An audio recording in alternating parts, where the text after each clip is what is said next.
말 한마디가 손주와의 거리감을 줄입니다. 요즘 젊은 세대와 대화가 어렵다고 느끼시나요? 손주가 스마트폰을 만지작거리며 대화에 소극적일 때 어떻게 다가가야 할지 고민되시죠? 요즘 아이들은 화면 속에서만 소통하는 경우가 많아 할머니, 할아버지와의 대화가 어려울 수 있습니다. 오늘은 손주와 더 가까워지는 대화법, 스마트폰 세대를 이해하는 방법에 대해 이야기하겠습니다.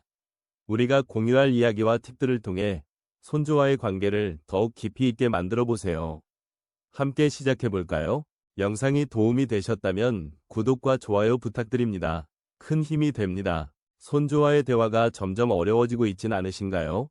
아마 스마트폰으로 대화하는 모습이 낯설게 느껴질 겁니다. TV를 보거나 친구와 이야기하던 시절과 달리 지금은 손주들이 가장 많은 시간을 스마트폰과 보냅니다. 그로 인해 소통이 줄어들고 마음속에는 이질감이 쌓이게 마련이죠. 자녀와도 그렇고 손주와의 대화는 더욱 어렵게 느껴질 겁니다. 어떤 이야기를 꺼내야 좋은지, 호응도 잘 나올지 걱정이 되시면 계속 불안한 마음이 드실 겁니다. 이런 고민을 가진 분들을 위해 여러 전문가들은 세대 간 소통의 중요성을 강조합니다. 가족 상담 전문가들은 세대 간의 소통은 마음의 거리를 좁히는 중요한 방법이라고 합니다. 실제로 유소년과 중장년층 사이의 소통이 원활해지면 서로에 대한 이해도가 높아지고 관계가 깊어집니다. 연구에 따르면 손주와의 대화가 늘어날수록 할머니와 할아버지의 정서적 안정감도 증가한다고 하니 그 효과는 큽니다. 이렇게 세대 간의 이해가 깊어지는 과정은 단순히 스쳐 지나가는 대화를 넘어서 공동체 의식까지 형성하는 데 큰 도움이 됩니다. 그렇다면 간단하게 어떻게 손주와의 소통을 늘릴 수 있을까요? 먼저 스마트폰을 통한 대화부터 시작해보세요. 손주가 사용하는 앱이나 게임에 대해 이야기해보세요. 너 이 게임 해봤니? 와 같이 관심을 보이는 질문을 던져보면 손주가 먼저 이야기해줄 겁니다. 이어서 그 게임의 규칙이나 재미있는 순간에 대한 이야기를 함께 나누어 보세요. 그런 대화는 자연스럽게 손주의 관심사로 이어지며 점점 더 많은 이야기를 나눌 수 있게 합니다. 다음으로는 손주와 함께하는 활동을 고민해보세요. 요즘 아이들은 함께하는 게임이나 온라인 동영상 시청을 즐깁니다. 그와 같은 활동을 통해 자연스럽게 감정을 나눌 수 있습니다. 예를 들어 손주와 요리를 해보는 것도 좋은 방법입니다. 함께 간단한 요리를 만들어보며 요리에 대한 이야기를 나누는 것도 즐거운 시간을 보낼 수 있는 방법입니다. 마지막으로 대화의 주제를 다양한 방면으로 넓혀보세요. 손주가 요즘 어떤 음악을 듣고 있는지 물어보는 것도 좋습니다.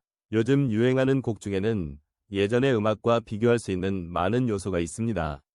음악이나 영화에 대해 이야기를 나누며 서로의 취향을 이해해보세요. 이러한 소통은 서로에 대한 존중감과 친밀감을 키우는데 많은 도움이 됩니다. 손주와 가까워지는 과정은 간단한 것부터 시작할 수 있습니다. 갈등이 아닌 공감을 우선하며 조금씩 대화를 나누는 연습을 해보세요.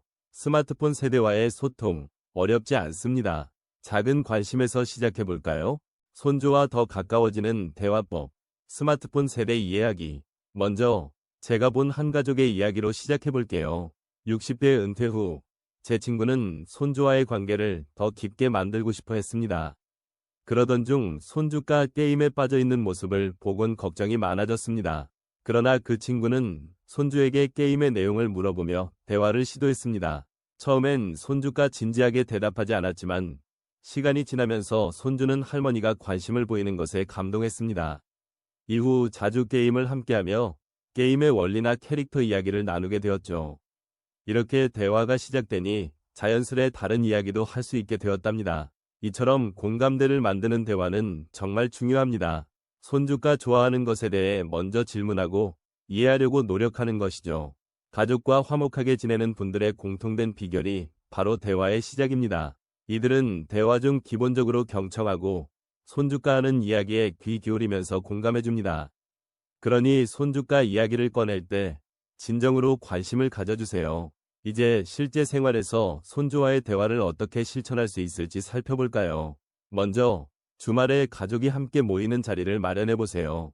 예를 들어 저녁 식사 후에 이야기 시간을 갖는 것도 좋은 방법입니다.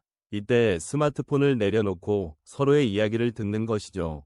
손주가 할머니, 요즘 어떤 게임 해? 라고 물어보면 여러분은 엄지손가락을 치켜 세우며 재밌어 보여. 나도 해볼까? 라고 답할 수 있습니다. 그럼 손주가 더 많은 이야기를 하게 됩니다.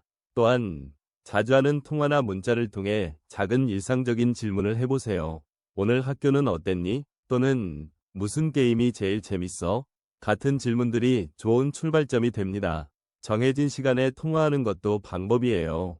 예를 들면 매주 토요일 저녁에 전화 걸기로 정해보세요.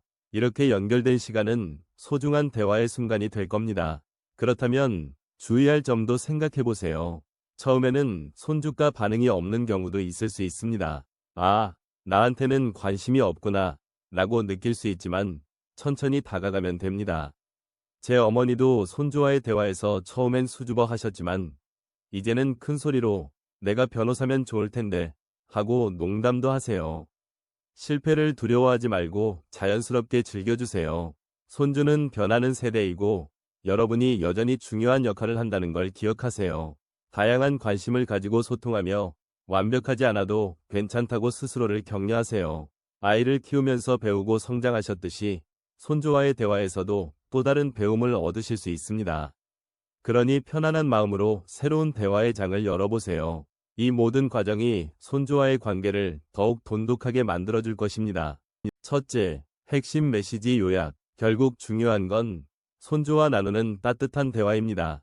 둘째, 3가지 실천 방법. 첫째, 손주에게 먼저 관심 보이기. 최근에 어떤 게임이나 만화가 인기인지 물어보세요. 이때 손주가 흥미를 느끼는 주제로 대화를 시작할 수 있어요. 둘째, 함께하는 시간을 계획하기. 손주와 같이 영화를 보거나 게임을 하면서 소통하세요.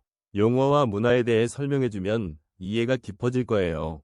셋째, 경험을 나누기. 자신의 어린 시절 이야기나 추억을 나누며 공감대를 만들어 보세요.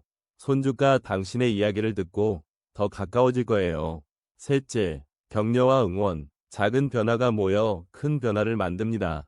손주와의 소중한 인연을 위해 오늘부터 시작해보세요. 이야기가 꽃피는 행복한 순간을 기대합니다.